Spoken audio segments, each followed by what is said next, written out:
Dear friends అందరికీ మన ఛానల్కి ఆహ్వానం. ఈరోజు మనం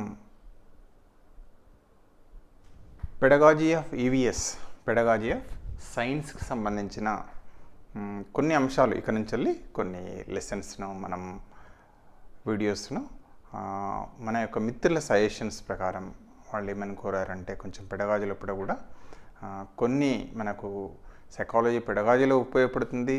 అదే రకంగా తీసుకున్నప్పుడైతే ఈవీఎస్ సైన్స్ పెడగాజీలో కూడా మనకు టెట్లో కానీ డిఎస్సిలో కానీ స్పెసిఫిక్గా మనకు ఆల్మోస్ట్ మనకు ఈ సైన్స్ ఆర్ ఈవీఎస్ పెడగాజీ కూడా మనకు మార్క్స్ ఉన్నాయి కాబట్టి డెఫినెట్గా రెండింటికి సహాయపడుతుంది. ఆ ఉద్దేశంతో కొన్ని వీడియోస్ను ఈ యొక్క పెడగాజీ లోపల particularly EVS and science pedagogy లోపల కొన్ని వీడియోస్ను చేయాలని చెప్పేసి మిత్రుల సజెషన్ చేయడం జరిగింది. దయచేసి తప్పనిసరిగా ఈ వీడియోలు మీకు టెట్ కానివ్వండి, డిఎస్సి కానివ్వండి, అదేవిధంగా రెగ్యులర్ డిఎడ్ బిఎడ్ మిత్రులకు, అదే రకంగా తీసుకున్నట్టయితే రెగ్యులర్ సైన్స్ ఉపాధ్యాయ మిత్రులకు కూడా ఒకసారి సబ్జెక్ట్ని రీవిజిట్ చేసుకోవడానికి కూడా ఉపయోగపడుతున్న ఆశయంతో మనకు ఈ యొక్క ఈవీఎస్ మరియు సైన్స్ పెడగాజీ పైన కొన్ని వీడియోస్ను చేయాలని చేయబోతున్నాం. దయచేసి ఆదరించాలని మనస్ఫూర్తిగా కోరుకుంటూ, సో ఫస్ట్ మనం ఏం చేస్తున్నామంటే యాక్చువల్గా మనం టీఎల్పి అన్న పదం వింటాం. అంటే ఈరోజు ఒక అంశాన్ని ప్రధానంగా తీసుకుంటాం. జనరల్గా ఏంటంటే అప్రోచెస్, మెథడ్స్ అనే అంశాన్ని కొంచెం తీసుకునే ప్రయత్నం చేద్దాం. అదేవిధంగా అందులోపట మనకు మామూలుగా అవకాశం ఉంటే 1-2 మెథడ్స్ను కూడా చెప్పుకునే ప్రయత్నం చేద్దాం. ముఖ్యంగా తీసుకున్నట్టయితే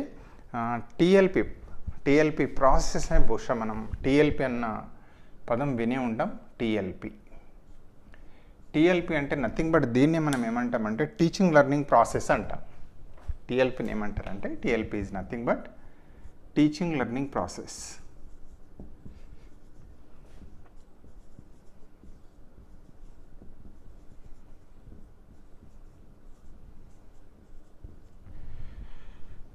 దీన్ని టీఎల్పి అని అంటారు. ముఖ్యంగా లేదా తెలుగులో తీసుకుంటే దీన్ని ఏమంటామంటే బోధనాభ్యసన ప్రక్రియ అంటాం.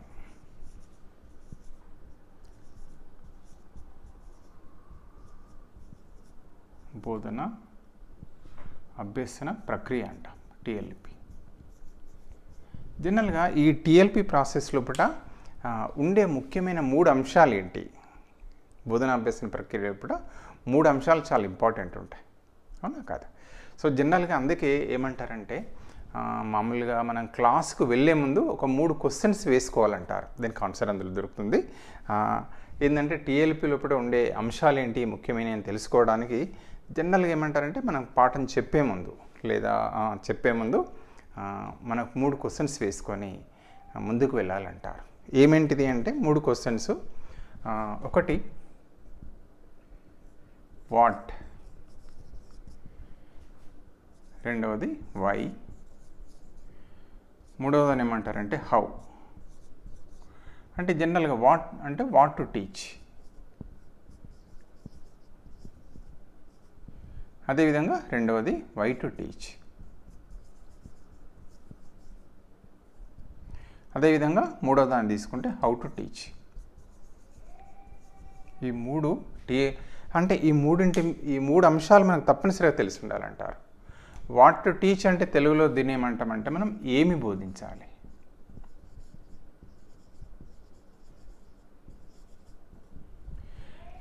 అదేవిధంగా రెండవ ప్రశ్న ఏంటి అంటే వై టు టీచ్, ఎందుకు బోధించాలి.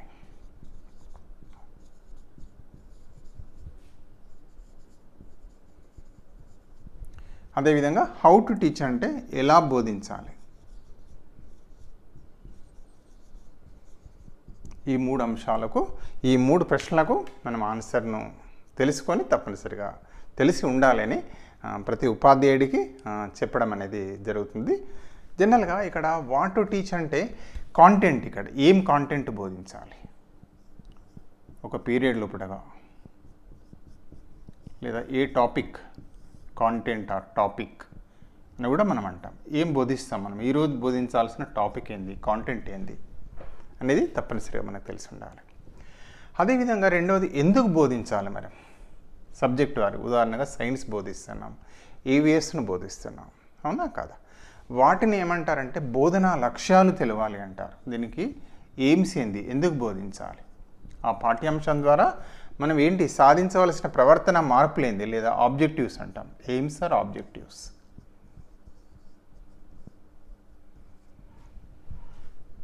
ఎందుకు బోధించాలి అంటే ప్రవర్తన మార్పులను సాధించడానికి బోధిస్తాం. మరి ఏంటిది, ఏ ప్రవర్తన మార్పులను సాధించాలి? వై టు టీచ్ అంటే ఎందుకు బోధిస్తాం మనం? ప్రవర్తన మార్పులు.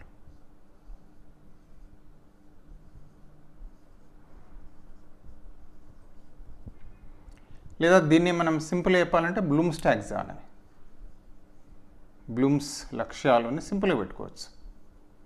Objectives of Bloom, educational objectives of Bloom's చెప్పుకోవచ్చు.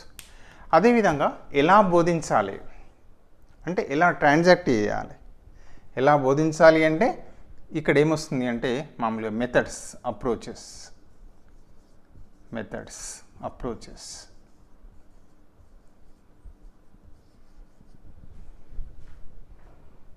హౌ టు టీచ్, మనం ఎట్లా బోధిస్తాం దాన్ని అంటే మామూలు అప్రోచెస్లో మనం చూస్తుంటాం.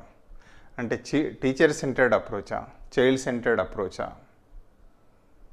శిశు కేంద్ర విధానమా, లేకపోయినట్టయితే మామూలు ఉపాధ్యాయ కేంద్రీకృత బోధనా పద్ధతుల, ఏ మార్గం ద్వారా వెళ్ళాలి, జనరల్గా మనకు తెలిసిన ఇంకా ముందు చూస్తాం. ఈ విధంగా ఈ టీఎల్పి అంటే ఈ విధంగా మనం టీచింగ్ లెర్నింగ్ ప్రాసెస్ కనుక తీసుకున్నట్టయితే అంటే టీచింగ్కు వెళ్ళే ముందు ఈ 3 ప్రశ్నలు తెలుసుకోవాలంటాం. మరి అదేవిధంగా టీఎల్పి లోపల ఉండే ముఖ్యమైన 3 అంశాలు ఏంటి, దీనిలోకి వెళ్ళి మనకు ఈజీగా తీసుకోవచ్చు. టీచింగ్ లెర్నింగ్ ప్రాసెస్ లోపల ఉండే 3 ముఖ్యమైన అంశాలు ఏమని చెప్తారంటే మనందరికీ తెలిసిందే. ఫస్ట్ ఏంటి అంటే లక్ష్యాలు,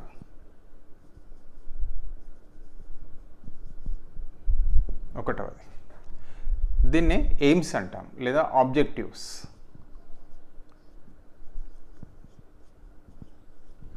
అదేవిధంగా రెండవది ఏంటంటే మామూలుగా అభ్యసన అనుభవాలు అంటారు, లెర్నింగ్ ఎక్స్పీరియన్సెస్, అభ్యసన అనుభవాలు,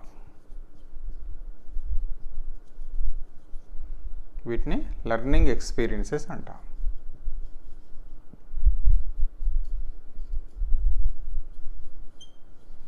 అదేవిధంగా మూడవది ఏమని చెప్పబడుతుంది అంటే మూల్యాంకనం, ఎవాల్యుయేషన్.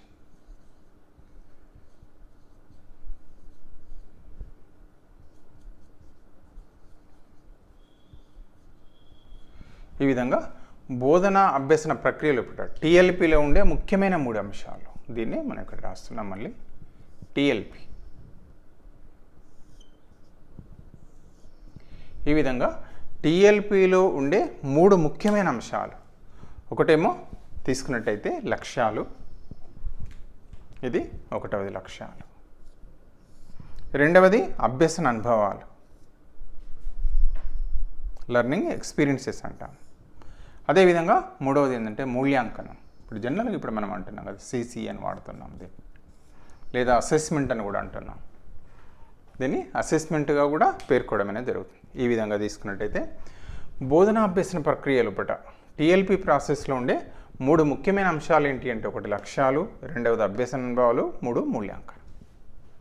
ఇది చాలా చాలా ఇంపార్టెంట్, మనకు తెలిసి ఉండాలి జనరల్గా. అంటే ఈ విధంగా మామూలుగా మరి మనం ఎందుకు బోధన చేస్తాం, వై విల్ యూ టీచ్ అంటే పిల్లలు నేర్చుకోవడం కోసం, నో డౌట్. నేర్చుకోవడం అంటే ఏమంటాం, ప్రవర్తన మార్పు, పిల్లల లోపల ప్రవర్తన మార్పులను తీసుకురావాలి. బ్లూమ్స్ టాక్సానమీ ప్రకారం 3 రంగాలు, జ్ఞానాత్మక రంగంలో, భావేశ రంగంలో, అదేవిధంగా మానసిక చలనాత్మక రంగం లోపల ప్రవర్తన మార్పులను తీసుకురావాలి. వాటిని ఏమంటే నైపుణ్యాలు అంటారు. సైకోమోటర్ డొమైన్ లోపల మామూలుగా వాళ్ళ లోపల చేంజెస్ తీసుకొని రావాలి, బిడ్డ లోపల మార్పులను తీసుకురావాలి. అదేవిధంగా పిల్లలకు అభ్యసన అనుభవాలను కలిగించాలి, అవునా కదా. ఎట్లా మరి ఈ ప్రవర్తన మార్పులకు ఎట్లా సాధ్యమవుతుంది ఈ లక్ష్యాలను? లక్ష్యం అంటే నథింగ్ బట్ మనకు ఆల్రెడీ తెలిసిన విషయమే. దీన్ని ఏమంటారంటే ఆబ్జెక్టివ్స్ ఆర్ నథింగ్ బట్ ఏంటి అంటే బిహేవియరల్ చేంజెస్. వీటికి మరో పేరు ఏం పేరు అంటే వీటిని మనం ఏమనొచ్చు, బిహేవియరల్ చేంజెస్, లేదా వీటిని మనం ఏమంటాం ప్రవర్తన మార్పులు. ఎట్లా తీసుకొస్తాం ఈ ప్రవర్తన మార్పులను? ప్రవర్తన మార్పులకే మరొక పేరే నథింగ్ బట్ ఏంటంటే లక్ష్యాలు అంటాం, అవునా కదా, ఆబ్జెక్టివ్స్ అని అంటారు. అదేవిధంగా ఆబ్జెక్టివ్ స్పెసిఫికేషన్ అని కూడా మనం రాస్తుంటాం. మనం లక్ష్యాలు రాస్తాం, ఆ లక్ష్యాలకు స్పష్టీకరణాలు కూడా రాస్తాం, స్పెసిఫికేషన్స్. స్పెసిఫిక్ లెర్నింగ్ అవుట్కమ్స్ అంటారు. స్పష్టీకరణాలనే ఏమంటారంటే specifications are nothing but specific learning outcomes అంటాం మనం. లెర్నింగ్ అవుట్కమ్స్ అని ఇప్పుడు వాడుతున్నారు ఎన్సీఆర్టీకి వెళ్ళి. మామూలు ఇప్పుడు ఏమొస్తుంది అంటే ఎందుకోసం లెర్నింగ్ అవుట్కమ్స్ కోసం అంటారు, లెర్నింగ్ అవుట్కమ్స్ను సాధించడం కోసం అంటారు. Learning outcomes are nothing but ఏంది అంటే లక్ష్యాలు, లేదా వీటిని మనం ఏమంటామంటే ప్రవర్తన మార్పులు. అది చాలా ఇంపార్టెంట్. మనకు ఏం ప్రవర్తన మార్పులను తీసుకురావాలి అనేది మనకు తప్పనిసరిగా వాట్ టు టీచ్ అనేది, అంటే వై టు టీచ్ అంటే ఎందుకు బోధించాలి, అంటే మనం ఏ ప్రవర్తన మార్పులను సాధించాలి, దానికి కాంటెంట్ ఈజ్ ఎ టూల్ అంటారు. కాంటెంట్ ఈజ్ ఎ టూల్ కరికులంలో చెప్తారు మనకు. కరికులం అంటే మామూలుగా ఏమంటారంటే content is a tool in hands of artist to mould his material అంటారు Cunningham. Content is a tool అంటారు. Content is nothing but a tool. Content is a tool అంటారు మనకు. దీన్ని మనకు ఎవరు కరికులం అన్న పదం వాడతారు. కరికులం దీన్ని మామూలుగా చెప్పింది ఎవరంటే ఈ యొక్క ఇంతకుముందు డెఫినేషన్ను కన్నింగ్హామ్ అంటారు. కన్నింగ్హామ్ అనే మనోవిజ్ఞాన శాస్త్రవేత్త ఏమంటారు, content is a tool in hands of an artist అంటారు. ఇక్కడ ఆర్టిస్ట్ అనే పదం వాడారు. Artist to mould his material in his studio అని చెప్తుంటారు. ఏదైనా ఇక్కడ ఇంపార్టెంట్ ఏంటంటే ఈ విధంగా లక్ష్యాలను ప్రవర్తన మార్పును ఎట్లా సాధిస్తారు మనం అంటే అభ్యసన అనుభవాల ద్వారా సాధిస్తాం. అభ్యసన అనుభవాలను మామూలుగా ఎట్లా సాధిస్తాం అంటే వివిధ రకాల బోధనా పద్ధతులు, టీచింగ్ లెర్నింగ్ మెథడ్స్ అంటాం మనం. బోధన అభ్యసన పద్ధతులు అంటాం మనం. టీఎల్పి అన్నట్టే దీన్ని ఏమంటామంటే టీచింగ్ లెర్నింగ్ మెథడ్స్.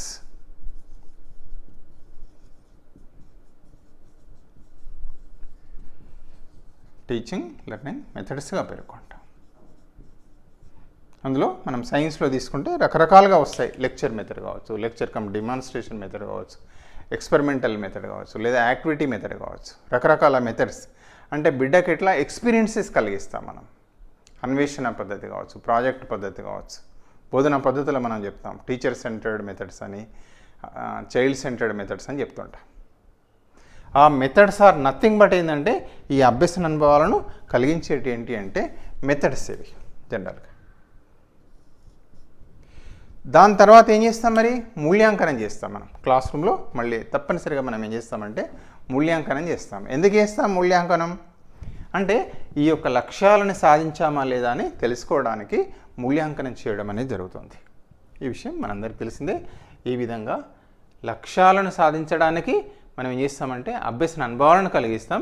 ఈ లక్ష్యాలను సాధించామా లేదా అని తెలుసుకోవడానికి ఏంటంటే మూల్యాంకనం చేస్తాం. ఒకవేళ లక్ష్యాన్ని సాధించకపోతే ఏం చేస్తామంటే అభ్యసన అనుభవాలను మరొకసారి కలిగించడము అంటే బోధనా పద్ధతులు, లేదా అనుభవాల లోపల మార్పులు చేయడము, బిడ్డ కలిగించే అభ్యసన అనుభవాల్లో మార్పులు చేర్పులు చేయడం అనేది జరుగుతుంది. ఈ విధంగా టీఎల్పి ప్రాసెస్ అనేది వెరీ వెరీ ఇంపార్టెంట్. సో ఈ రకంగా బోధనాభ్యసన ప్రక్రియను కనుక తీసుకున్నట్టయితే ఈ బోధనాభ్యసన ప్రక్రియ which might be takes place inside the classroom or outside the classroom or in the laboratory, ఎక్కడైనా కావచ్చు. అవునా కదా, ఎక్కడైనా. ఫర్ ఎగ్జాంపుల్ మనం ఫీల్డ్ ఎక్స్పీరియన్స్ చెప్తాం, క్షేత్ర పర్యటనకు తీసుకెళ్తాం, మొక్కల గురించి మామూలుగా రకాల గురించి చెప్పడానికి మామూలుగా పిల్లల్ని తీసుకెళ్తాం.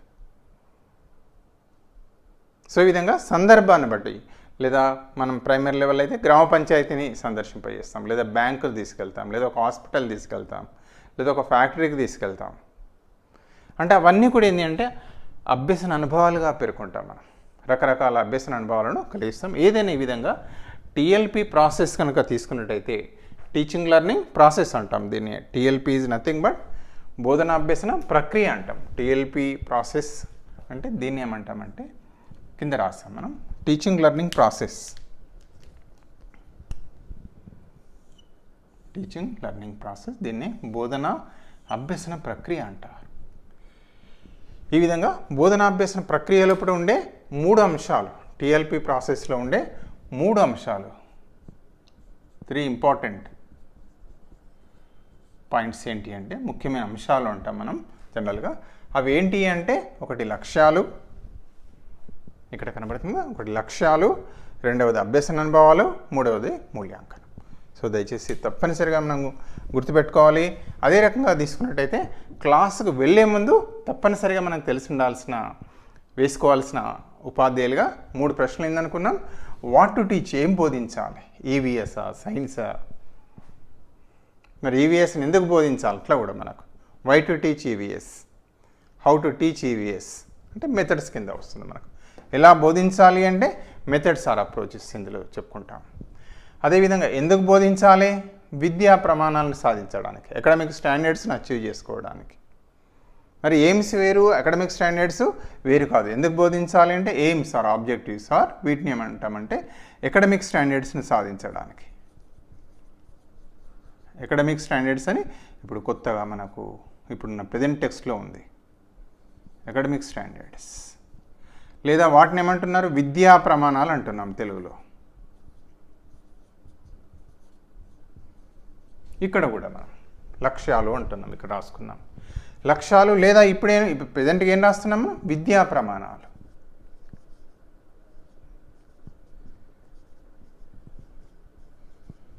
లేదా వీటిని అకాడమిక్ స్టాండర్డ్స్ అని అంటున్నాం. ఇప్పుడు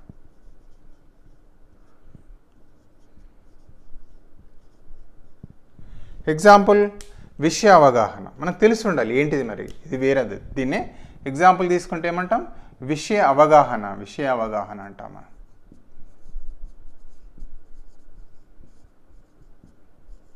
లేదా ఆబ్జెక్టివ్ రూపంలో తీసుకుంటే ఏమంటాం, అవగాహన, అవునా కదా, అండర్స్టాండింగ్ అంట. అండర్స్టాండింగ్, అవగాహన కలిగించడం, ఏదైనా ఒక కాన్సెప్ట్ పైన, విషయం పైన అవగాహన కలిగించడం అంటాం. మిగతా మళ్ళీ ముందు చూద్దాం. ఈ విధంగా బిడ్డలప్పుడు ఏంటి అంటే లక్ష్యాలను సాధించాలి, ప్రవర్తన మార్పులను సాధించాలి. బ్లూమ్స్ ప్రకారం ఏంటంటే 3 రంగాల్లో కూడా ప్రవర్తన మార్పులను సాధించాలి. ఒక కాంటెంట్ ద్వారా, లేదా ఒక పాఠ్యాంశ బోధన ద్వారా. జ్ఞానాత్మక రంగం, బాహ్యశ రంగం, మానసిక చలనాత్మక రంగం, cognitive domain, affective domain, psychomotor domain. 3 రంగాల్లో ప్రవర్తన మార్పులు సాధించాలి మనం. ఇది లక్ష్యాల గురించి టీఎల్పి ప్రాసెస్లో ఫస్ట్ అంశం. ఎందుకు బోధించాలి అంటే లక్ష్యాలను సాధించడానికి, లేదా విద్యా ప్రమాణాలను సాధించడానికి, అవునా కాదా. ఈ విధంగా ఏంటంటే బ్లూమ్స్ మామూలుగా క్లాసిఫికేషన్ అంటారు కదా, మామూలుగా లెర్నింగ్ ఆబ్జెక్టివ్స్ అంటాం.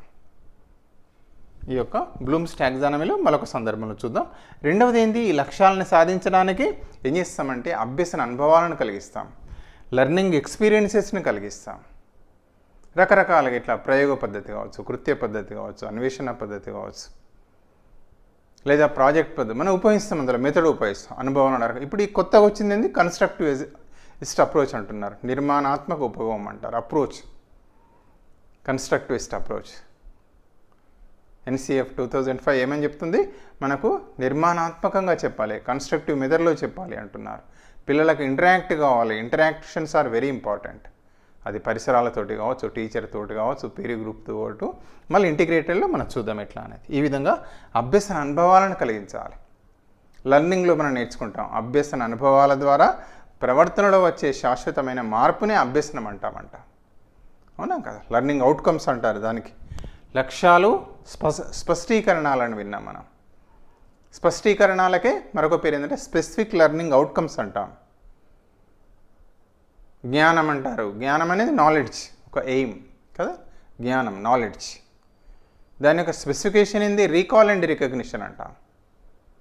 అదేవిధంగా అవగాహన అంటారు, అండర్స్టాండింగ్. అదా అవగాహన అయిందని ఎట్లా తెలుస్తుంది మనకు, పిల్లలు వివరించగలగాలి, వర్గీకరించగలగాలి, భేదాలను గుర్తించగలగాలి, ఉదాహరణలు ఇవ్వాలి. చైల్డ్ కెన్, అవునా కదా. Recall and recognitions are the specifications of knowledge. What are the specifications of are specific learning outcomes of understanding? Child should explain. Child should explain, may classify. మెగ్యూ ఎగ్జాంపుల్స్, ఇవన్నీ కూడా ఏమైతాయి అంటే అవగాహన యొక్క స్పష్టీకరణగా ఏదైనా ఈ విధంగా ప్రవర్తన మార్పులను సాధించగలగాలి. మరి అదే రకంగా మూడవది ఏంది, మూల్యాంకనం. ఎందుకు చేస్తాం? క్లాస్ రూమ్ బోధించిన తర్వాత మనం ఏం చేస్తాం? మనం పిల్లలకు ప్రశ్నలు వేస్తుంటాం. ఎందుకు? మరి మన లక్ష్యాలను సాధించామా లేదా, లేదా మనం అనుకున్న ప్రవర్తన మార్పులను బిడ్డలో సాధించామా లేదా అని తెలుసుకోవడానికి చేస్తాం. దీన్ని ఏమంటారంటే మూల్యాంకనం. ఇప్పుడు ఏమొచ్చిందంటే CCE, కంటిన్యూస్ కాంప్రిహెన్సివ్ ఎవాల్యుయేషన్, నిరంతర సమగ్ర మూల్యాంకనం అంటారు. CCE అంటే వెంట చూస్తూనే ఉంటాం, వెంట చేసుకుంటున్నాం, వివిధ మార్గాలు ఉంటాయి ఎట్లా చేస్తాం అనేది. సో ఇవన్నీ చాప్టర్స్గా డివైడ్ అయినాయి. ఈ లక్ష్యాలు చూసాం కదా, AIIMS and objectives of teaching of science అంటారు. ఇది ఒక చాప్టర్, క్రిటికల్ చాప్టర్. అభ్యసన అనుభవాలు, methods and approaches of teaching of science లేదా AVS. అదే రకంగా CCE ఎవాల్యుయేషన్, ఇవి చాలా క్రిటికల్ చాప్టర్స్. ఇక దీనికి లింక్ అప్ అయినాయే మనకి ఏంటంటే TLM కానివ్వండి, ప్లానింగ్ కానివ్వండి, ఇవన్నీ ఇంటిగ్రేటెడ్గానే వస్తాయి. ఇవన్నిటిని ప్లాన్ చేసుకుంటాం. ఎట్లా చేస్తాం?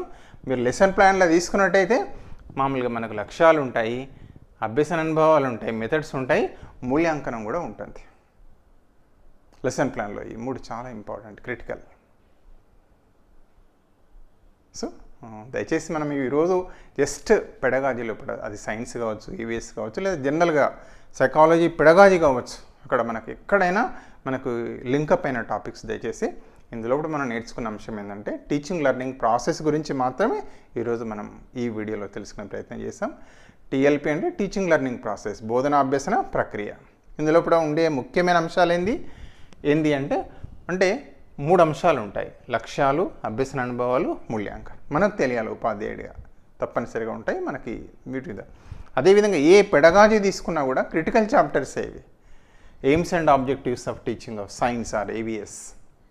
చూసారు కదా. రెండవది ఏంది, అభ్యసన అనుభవాలు, మెథడ్స్ ఎలా కలిగిస్తాం, methods or approaches of teaching of science are AVS. అదేవిధంగా ఎవాల్యుయేషన్, CCE. మరి ఎట్లా తెలుసుకోవచ్చు మనం?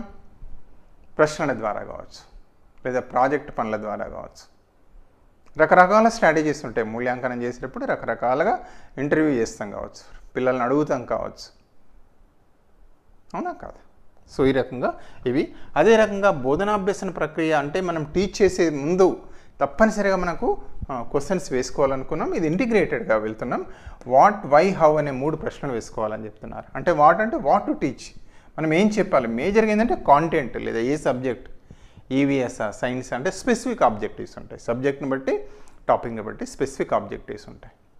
మళ్ళీ ఆ కాంటెంట్ మెయిన్గా ఏంటంటే కాంటెంట్, ఏ కాంటెంట్ని మనం ట్రాన్సాక్ట్ చేయబోతున్నాం అనేది తప్పనిసరిగా మనకు తెలిసి ఉండాలి, దాని మీద అవగాహన ఉండాలి డీపర్గా.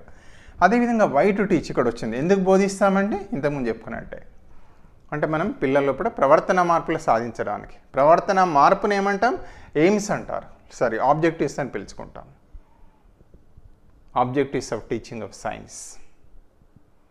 మళ్ళీ మనకేముంటాయి? ఆబ్జెక్టివ్స్ ఉంటాయి, స్పెసిఫికేషన్స్ ఉంటాయి. మళ్ళీ టైంలో చూద్దాం మనం. అదేవిధంగా ఎలా బోధించాలి అంటే మనం హౌ టు టీచ్ సైన్స్, ఎట్లా బోధించాలి, ఆ టాపిక్ని ఎట్లా ట్రాన్సాక్ట్ చేయాలనేది మనం నిర్ణయించుకుంటాం. ఇవన్నిటిని కలిపే లెసన్ ప్లాన్ రాసుకోవడం అనేది జరుగుతుంది. ఇక అభ్యసన అనుభవాలను కలిగించడం లోపల మనందరికి తెలిసిందే TLM పాత్ర, టీచింగ్ లెర్నింగ్ మెథడ్స్ అంటున్నాం. దీనినే మనం ఏమంటామంటే TLM అని కూడా చెప్పుకుంటాం. మనందరికి తెలిసిందే ఏమంటారంటే TLM, దీనికే దోహదపడేది TLM, టీచింగ్ లెర్నింగ్ మెటీరియల్ అంటారు.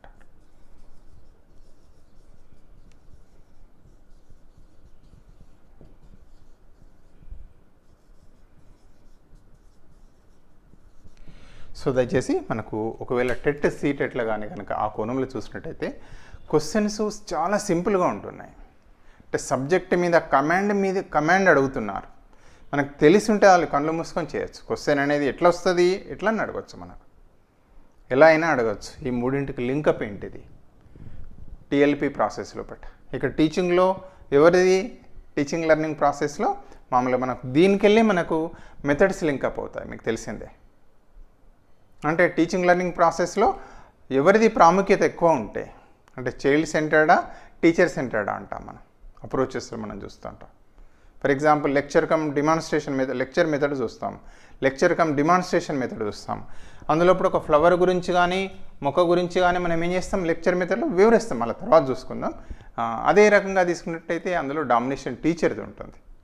అదే రకంగా తీసుకున్నట్టయితే ప్రయోగ పద్ధతి కానీ, ఎక్స్పెరిమెంటల్ మెథడ్ కానీ, ప్రాజెక్ట్ పద్ధతి కానీ, అన్వేషణ పద్ధతి కానీ, ప్రాబ్లమ్ సాల్వింగ్ మెథడ్ కానీ, ఇవన్నింటిలో ఎవరు యాక్టివ్గా ఉంటారు అంటే child is much more active, teacher ప్యాసివ్గా ఉంటారు. అదేవిధంగా lecture method, lecture cum demonstration మెథడ్లో ఉపన్యాస పద్ధతి, ఉపన్యాస ప్రదర్శన పద్ధతులు ఎవరు యాక్టివ్గా ఉంటారంటే టీచర్ ఈజ్ యాక్టివ్, చైల్డ్ ప్యాసివ్గా వింటూ నేర్చుకుంటారు, చూస్తూ నేర్చుకుంటారు. అదేవిధంగా చైల్డ్ సెంటర్లో మామూలుగా student is very active, child is very యాక్టివ్గా ఉంటాడు. ఆయననే స్వయంగా చూస్తూ, పరిశీలిస్తూ, పరిశోధిస్తూ నేర్చుకుంటాడు. అందుకే దాన్ని ఏమంటారంటే చైల్డ్ సెంటర్డ్ అప్రోచెస్ అంటారు. ఈ విధంగా ఇవన్నీ ఇంటర్లింక్ టాపిక్స్. సో దయచేసి ఇది ఇంట్రొడక్షన్గా మనం తీసుకుందాం. అదేవిధంగా ఎట్లా క్వశ్చన్ అని అడగండి, ఏ రకంగా అడిగినా టాపిక్ మీద కమాండ్ ఉంటే మనం ఎట్లయినా సాధించవచ్చు. సో అందరికీ హృదయపూర్వక ధన్యవాదాలు. తప్పనిసరిగా మరొకసారి దయచేసి ఈ వీడియో మీకు నచ్చినట్టయితే దయచేసి షేర్ చేయండి. అదే రకంగా తప్పనిసరిగా మన ఛానల్కు సబ్స్క్రైబ్ చేయాలని కోరుకుంటూ మనం ఈ విధంగా ఈవీఎస్ సైన్స్ పెడగాజీ లోపట నెక్స్ట్ వీడియో లోపట మరి మళ్ళీ ఒకసారి కలుసుకుందాం. Thank you very much.